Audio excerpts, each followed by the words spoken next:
मेरा नाम है मोहित और आपका स्वागत हमारे YouTube चैनल हिस्ट्री चैंपियन में। तो जैसा कि आप जानते हो, आपका जो पेपर हुआ था साइबर सिक्योरिटी एंड इथिक्स का, उससे संबंधित जितने महत्वपूर्ण प्रश्न है सारे के सारे आपको कराऊंगा। उसका जो पहला महत्वपूर्ण प्रश्न है, what does the C in the CIA triad stand for. तो सी का फुल फॉर्म क्या होती है? कॉन्फिडेंटली। तो देखो, ये जो आपके सामने अभी पेपर हुआ है उसकी पूरी की पूरी आंसर की है। क्या है आंसर की? आपने पर्सन मिला लेना कितने आपके पर्सन सही हैं। लगभग पर्सन मेरे पीडीएफ से देखने को मिले सेम टू सेम। अब इस बात पे चैनल को सब्सक्राइब करना तो बनता भाई, मात्र 700 सब्सक्राइबर की कमी है। कितने? 700 सब्सक्राइबर की कमी है। सभी बच्चे चैनल को सब्सक्राइब कर दो। सीटी की क्लासेज भी इसी यूट्यूब चैनल पे देखने को मिलेंगे। करो भाई चैनल को सब्सक्राइब। चलिए, कॉन्फिडेंटली आपके सामने इसकी जो फुल फॉर्म होती है वो सी के ऑप्शन, पहले नंबर प्रश्न का सही आंसर ऑप्शन नंबर बी था। निम्नलिखित में से इनमें से कौन सा महत्वपूर्ण बुनियादी ढांचे का उदाहरण है जिसके लिए साइबर सुरक्षा आवश्यक होती है? तो इनमें से ये सेम टू सेम मैंने प्रश्न कराया था आपके सामने। पावर ग्रिड सिस्टम, उसके लिए आपके सामने साइबर सिक्योरिटी की सबसे ज्यादा जरूरत होती है। तो 2 नंबर प्रश्न का सही आंसर ऑप्शन नंबर ए होने वाला है। 3 नंबर प्रश्न की बात करें, जो हैकर निजी फायदे के लिए बुरे इरादे से सिस्टम का गलत उपयोग करता है वो आपके सामने कौन सा हैकर होता है? भाई आपके सामने मैंने कराया था ब्लैक हैट हैकर। क्या कराया था आपके सामने? ब्लैक हैकर कराया था। तो ये आपके सामने यहाँ पर ऑप्शन नहीं आया था। ऑप्शन यहाँ पर क्या देखने को मिला आपके सामने? क्रैकर्स। क्या था? क्रैकर्स।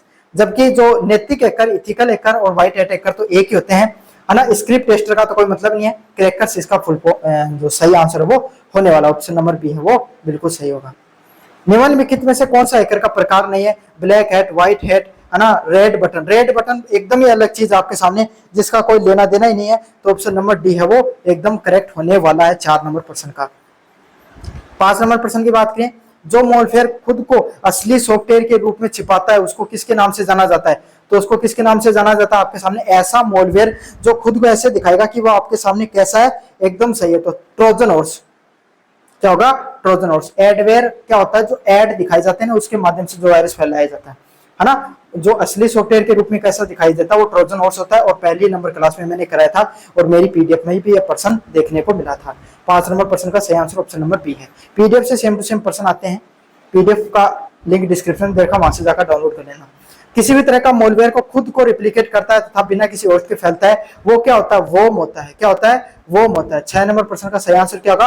ऑप्शन नंबर बी है, वो एकदम करेक्ट आंसर होगा। वोम होता है, वो खुद एक ऐसा मॉलवेयर होता है जो खुद को रेप्लिकेट करता है, आगे से आगे बढ़ाने का काम करता है। तो 6 नंबर प्रश्न का सही आंसर ऑप्शन नंबर बी है, वो होने वाला है।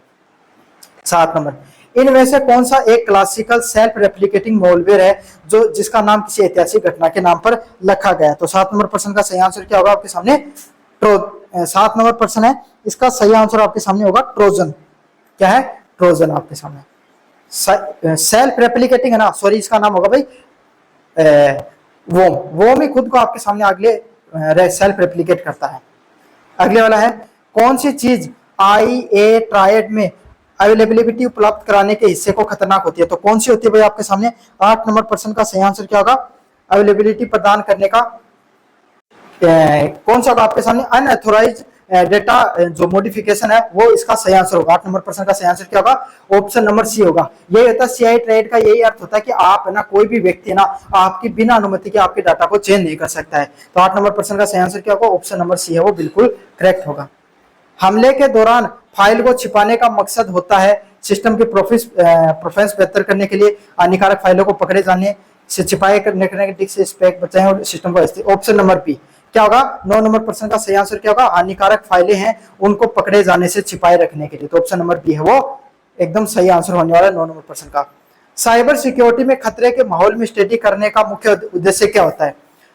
साइबर सिक्योरिटी में खतरे के माहौल में स्टडी करने का आपके सामने किसके लिए की जाती है स्टडी? 10 नंबर प्रश्न का सही आंसर क्या होगा? ऑप्शन नंबर बी, संभावित सुरक्षा खतरों जोखिमों को समझे और उनका पहले पूर्ण अनुमान लगा लिया जाए कि कौन सा आपके सामने खतरा वो आ सकता है। तो 10 नंबर प्रश्न का सही आंसर क्या होगा? ऑप्शन नंबर बी है, वो बिल्कुल सही होने वाला है।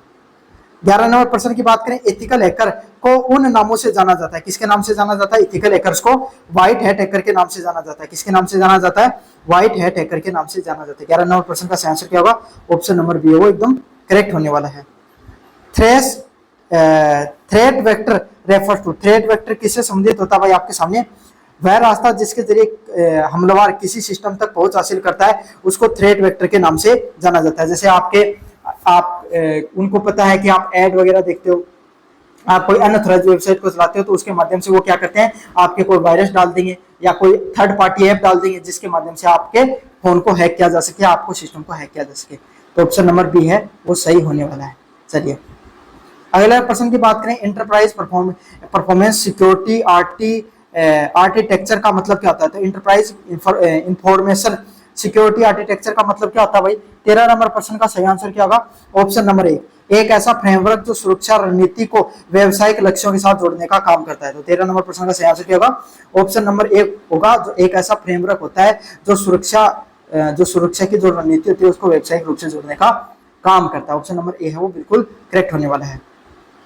वल्नरेबिलिटी असेसमेंट कमजोरियों का आकलन करने की प्रक्रिया किस चीज से संबंधित होती है। 14 नंबर प्रश्न का सही आंसर क्या होगा, सिस्टम की कमजोरी की पहचान करना और उन्हें प्राथमिकता देना। 14 नंबर प्रश्न का सही आंसर क्या होगा, ऑप्शन नंबर बी है वो एकदम करेक्ट होगा कि आपके सिस्टम में कौन कौन सी कमजोरियां हैं उनको पकड़ो और फिर उनको सही किया जाए।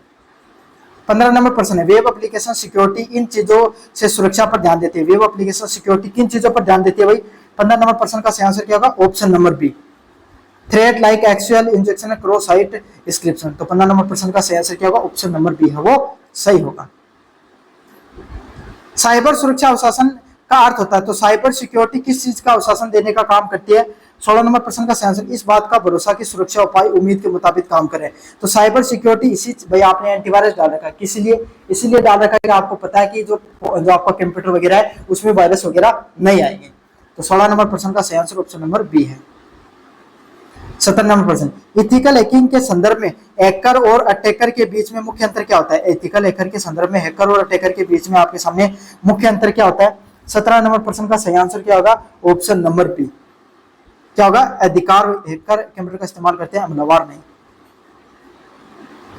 अधिकार और इरादा ऑथेंटिफिकेशन एंड इंटेंट है उसके बीच में आपके सामने फर्क होता है। देखो मैं बताऊंगा, इथिकल हैकर कौन होता है, जो आपके सामने आपका जैसे किसी ने हैक कर लिया तो उस हैकिंग को आपके सामने उस हैकर को पकड़ने के लिए वो हैकिंग करेगा, समझ में आ गया। तो उसका अधिकार एक तो उसको गवर्नमेंट अधिकार देती है और उसका इरादा क्या पॉजिटिव में होता है। तो ऑप्शन नंबर बी है वो बिल्कुल सही होगा 17 नंबर प्रश्न का। 18 नंबर प्रश्न, निम्नलिखित में से कौन सा इथिकल हैकिंग प्रक्रिया का एक मुख्य चरण होता है। तो कौन सा इथिकल हैकिंग का आपके सामने मुख्य चरण होता है। 18 नंबर प्रश्न का सही आंसर क्या होगा, option number A, ethical hacking प्रक्रिया का एक मुख्य चरण क्या होता है आपके सामने, जासूसी करना। ऑप्शन नंबर ए है वो बिल्कुल करेक्ट होगा। इनमें से कौन सा इंफॉर्मेशन सिक्योरिटी आर्किटेक्चर का सबसे अच्छा वर्णन करता है। तो इनमें से कौन सा इंफॉर्मेशन सिक्योरिटी आर्किटेक्चर के बारे में सबसे ज्यादा बताता है भाई। 19 नंबर प्रश्न का सही आंसर क्या होगा, ऑप्शन नंबर बी, जानकारी की सुरक्षा के लिए नीतियां प्रक्रिया व नियंत्रण को सुनिश्चित रूप से देना। तो 19 नंबर प्रश्न का सही आंसर क्या होगा, ऑप्शन नंबर बी है वो बिल्कुल करेक्ट होने वाला है। भारत में साइबर हमलों पहलों का उद्देश्य क्या होता है। भारत में जो साइबर हमले किए जाते हैं उसके पीछे उद्देश्य क्या होता है भाई। 20 नंबर प्रश्न का सही आंसर क्या होगा, 20 नंबर प्रश्न का सही आंसर होगा ऑप्शन नंबर बी, राष्ट्रीय डिजिटल इंफ्रास्ट्रक्चर और जागरूकता कार्यक्रम को बनाना। 20 नंबर प्रश्न का सही आंसर क्या होगा, ऑप्शन नंबर बी है वो बिल्कुल करेक्ट होने वाला है। 21 नंबर प्रश्न की बात करें, बिजनेस इथिक्स मुख्य रूप से किससे संबंधित होते हैं। तो बिजनेस इथिक्स किससे संबंधित होते हैं। 21 नंबर प्रश्न का सही आंसर क्या होगा, ऑप्शन नंबर बी है, बिजनेस के माहौल में व्यवहार को दिशा देने वाले नैतिक सिद्धांतों के रूप में जाना जाता है।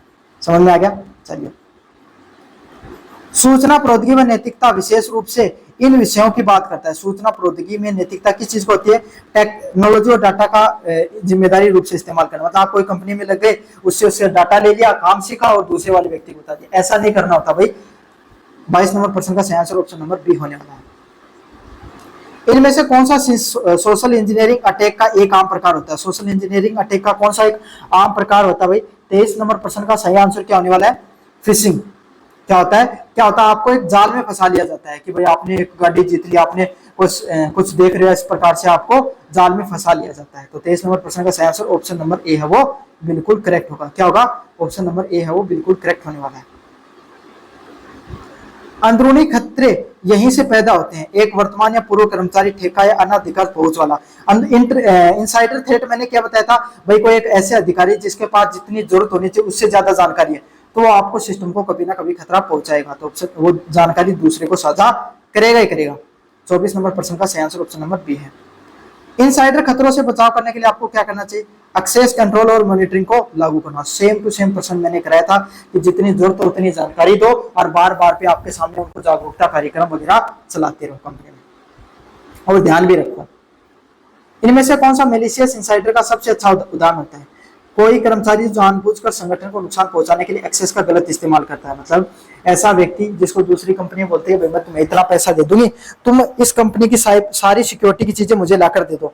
आपकी कंपनी में एक कर्मचारी बैठा, उसने उसको सारे पैसे के बदले जानकारी दे दी, तो वो क्या इनसाइडर थ्रेट का, मिलिशियस इनसाइडर का उदाहरण है। तो ऑप्शन नंबर बी है वो करेक्ट होने वाला है। सोशल इंजीनियरिंग हमलों में आमतौर पर इनमें से किसको निशाना बनाया जाता है, एक इंसानी भरोसा और मनोविज्ञान को, है ना भाई। आपके सामने क्या होता है, मनोविज्ञान से खेला जाता है। आपको लगेगा कि मैंने तो सच में पैसे जीत लिए है ना, और आपको पता चलता है कि इसके चक्कर में आपका तो अकाउंट भी उड़ गया है। तो 27 नंबर प्रश्न का सही आंसर क्या होगा, ऑप्शन नंबर ए है वो बिल्कुल करेक्ट होने वाला है। नैतिक संदर्भ में आईटी वर्कर का प्रबंधन करने के लिए ये मुख्य बातें लागू होते हैं, क्या होती हैं। नैतिक संदर्भ में आईटी वर्कर का प्रबंधन लागू करने के लिए क्या होता है, जवाबदेही, निष्पक्षता और पेशेवर तरीके से आपको कार्य करना।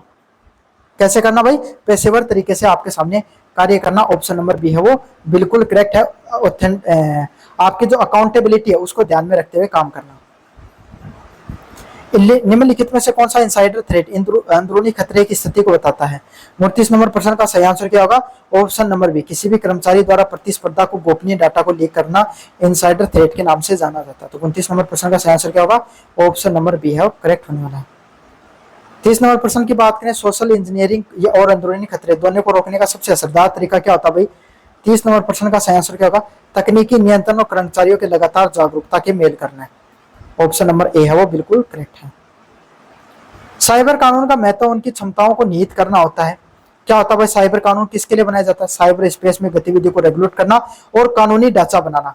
31 नंबर प्रश्न का सही आंसर क्या होगा, ऑप्शन नंबर बी है वो एकदम करेक्ट होने वाला है। चलिए, साइबर रेगुलेशन की जरूरत के मुख्य रूप से इन वजह से होती है, किस वजह से होती है, साइबर अपराध, डाटा का दुरुपयोग और डिजिटल कदाचार में बढ़ते जोखिम से संबंधित। 32 नंबर प्रश्न का सही आंसर क्या होगा, ऑप्शन नंबर बी है वो एकदम करेक्ट होने वाला है। सूचना समाज में नैतिकता का क्या अर्थ होता है, तो किस चीज नैतिकता का क्या अर्थ होता है भाई आपके सामने। नैतिकता का अर्थ होता है समाज पर इंफॉर्मेशन टेक्नोलॉजी के इस्तेमाल और असल इस्तेमाल से जुड़े नैतिक पहलू, कि भाई आपके सामने जो बच्चे सोशल मीडिया को यूज करते हैं और कोई लोग यूज कर रहे हैं, उनको गलत तरीके से उपयोग नहीं करें भाई। ऑप्शन नंबर बी है वो एकदम करेक्ट होने वाला है। निम्नलिखित में से कौन सा एआई इथिक्स के मुख्य सिद्धांत से जुड़ा, एआई इथिक्स से कौन सा जुड़ा हुआ है, निष्पक्षता और भेदभाव नहीं करना। आपसे जो डाटा पूछा गया है वो एकदम करेक्ट डाटा दिया जाए, उसमें कोई भी प्रकार की निष्पक्षता और भेदभाव न किया जाए, ट्रांसपेरेंसी के साथ चीजों को बताया जाए। ऑप्शन नंबर ए है करेक्ट है। एआई सिस्टम में पारदर्शिता का मतलब होता है एआई के फैसले लेने की प्रक्रिया को समझने लायक व समझाने लायक बनाना, मतलब एआई जो फैसले ले वो अच्छे से सोच समझ कर ले। ऑप्शन नंबर बी है 35 का वो करेक्ट होने वाला है। ब्लॉकचेन इथिक्स में क्या होता है, डिसेंट्रलाइज सिस्टम में पारदर्शिता और गलत इस्तेमाल की जवाबदेही जैसे मुद्दों को लागू करना। तो 36 नंबर प्रश्न का सही आंसर भी ऑप्शन नंबर बी होने वाला है। 37 नंबर 5 प्रश्न की बात की, निम्नलिखित में से कौन सा विकल्प ब्लॉकचेन इथिक्स में परिचय का सबसे अच्छा उदाहरण है, कौन सा है, विकेंद्रीकरण करना, अपरिवर्तनीय लेजर सिस्टम को नैतिक प्रभाव को लागू करना। तो 37 नंबर प्रश्न का सही आंसर ऑप्शन नंबर ए होने वाला है। 38 की बात करें आपके सामने, यहीं पर बता दूंगा आपके सामने, यहाँ पर सही से नहीं दिखाई दे रहा है। 38 नंबर प्रश्न का सही आंसर होगा आपके सामने बी, ठीक है। 29 का सही आंसर आपके सामने बी और 40 का भी सही आंसर क्या है, बी। तो लगभग प्रश्नों के तो उत्तर ही बी है। तो चलो जिसने बी करके है अच्छी बात है भाई। कैसा लगा वीडियो जोर से बताना, चैनल को जोर से सब्सक्राइब कर दो, पीडीएफ का डिस्क्रिप्शन में लिंक दे रखा है। धन्यवाद।